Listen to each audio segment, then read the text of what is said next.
تو بعض دفعہ مفتی صاحب ہوتا یہ ہے کہ والد محترم اپنے کسی ایک بچے کو لائک نہ کرنے کی وجہ سے، اس کو پسند نہ کرنے کی وجہ سے، اس کو اپنی زندگی میں آگ کر دیتے ہیں. تو کیا یہ بھی مطلب اپنی حیاتی میں یہ کر سکتے ہیں، مطلب اس طرح سے کسی کو آگ کر دینا اپنی وراثت سے کہ میں مر جاؤں تو 1 روپیہ اس کو نہ دیا جائے؟ بسم اللہ الرحمن الرحیم. دیکھیں، آگ کا مطلب ہوتا ہے نافرمان، اور اس کی طرف سرکار علیہ الصلوۃ والسلام نے اشارہ فرمایا کہ عقوق الوالدین، یہ جو ذکر کیا جاتا ہے کہ والدین کی نافرمانی. تو اس کا تصور فقط اتنا ہے کہ یہ بچہ جو ہے وہ نافرمانی کر رہا ہے اور ہم نے اس کو نافرمان قرار دے دیا، یہ ہے اس کا تصور بس. لیکن اب اگر کوئی والد صاحب یہ چاہتے ہیں کہ میری فوتگی کے بعد فلاں کو جو ہے وہ وراثت میں حصہ نہ دیا جائے، حالانکہ وہ وارث بن رہا ہے، تو یہ درست نہیں کسی بھی طریقے سے، کیونکہ وراثت جو ہے وہ کسی کی مرضی کے تابع نہیں ہے. آگ کرنے کا مطلب صرف اتنا ہے کہ اس کو نافرمان قرار دے دیا، اگرچہ وہ کتنا ہی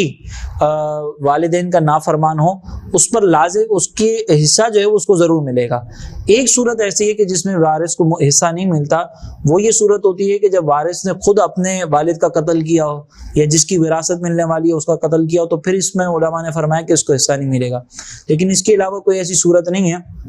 کہ جس میں ہم یہ کہیں گے اس وراثت میں حصہ نہیں ملے گا. ایک تو یہ صورت آپ نے بیان کی کہ آگ کر دیتے ہیں. بعض اوقات یہ بھی صورت دیکھی گئی ہے کہ لڑکی کو جہیز میں دے دیتے ہیں کوئی مال، اور پھر کہتے ہیں تو میں تو جہیز میں دے دیا تھا، وراثت میں تمہارا کوئی حصہ نہیں ہے. تو یہاں پہ بھی وہ یہ کہ جہیز جو آپ نے دیا تھا وہ وراثت کا بدل نہیں ہو سکتا، کیونکہ جہیز جو ہے وہ گفٹ ہے، وہ تو آپ زندگی میں دے رہے ہیں نا، تو جہیز وہ گفٹ کہلائے گا. اور یہ جو مرنے کے بعد جو مل رہی ہے جائیداد، وہ جائیداد کا حصہ ہوگا باقاعدہ. تو بعض اوقات بھائی یہ کہتے ہیں کہ بھائی ہماری بہن کو تو جو وہ سارا حصہ اس کو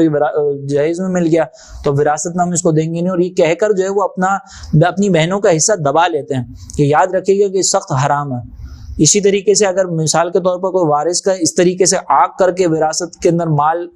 اس کو محروم کرتا ہے تو یہ بھی سخت ہے، کیونکہ سرکار علیہ الصلوۃ والسلام نے ارشاد فرمایا کہ جو اپنے مورث کی وراثت، اپنے وارث کی وراثت سے فرار اختیار کرتا ہے تو اللہ تعالیٰ اس کو داخل جہنم فرمائے گا. اور دوسرا یہ کہ اپنی بہنوں کے مال پر قبضہ کرنا،